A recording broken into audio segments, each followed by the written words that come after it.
Mwiriwe neza mwese abadukurikiye kuri iyi channel yanjye Iraguha Isaac Official.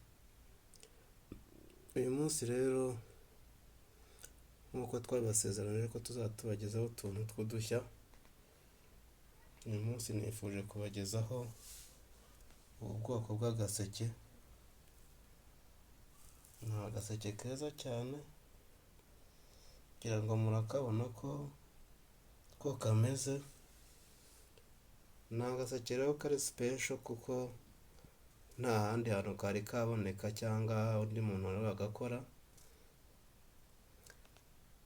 Nkuko rero nabibasezeranije, nzajya mbaye ibintu byiza kandi biteye amatsiko, biteye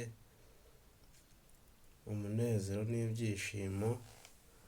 Kugira ngo aka gaseke nkuko mukabona, ni agaseke katari mu bwoko bwa twa tundi tubohwa n'inshinge. Murabona ko ari agaseke keza cyane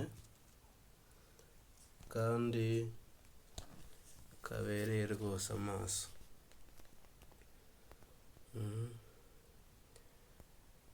Dushobora no gupfunduraho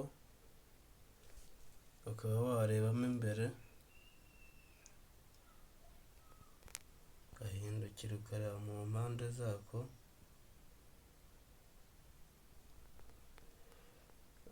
Izi scotch mubonaho ntabwo zigumaho, ko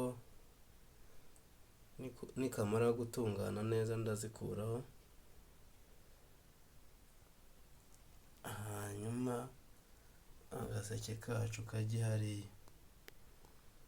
Ni agaseke keza, ni agaseke kari special cyangwa katapfa kuboneka ahantu aho ariho hose.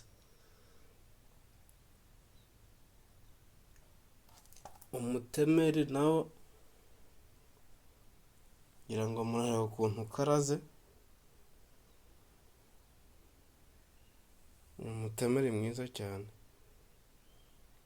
Hari aho se mwari mwakabona aka gaseke?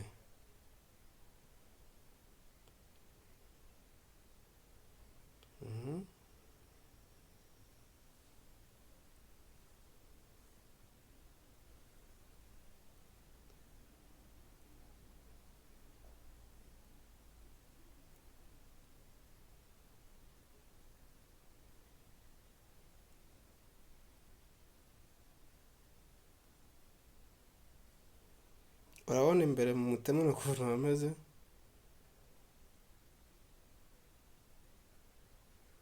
Ntabwo ushobora kwimagina ko ari umuntu, intoki z'umuntu zabikoze. So agaseke kacu rero ngako, ni umutemeri wako. Agaseke keza cyane cyane cyane cyane.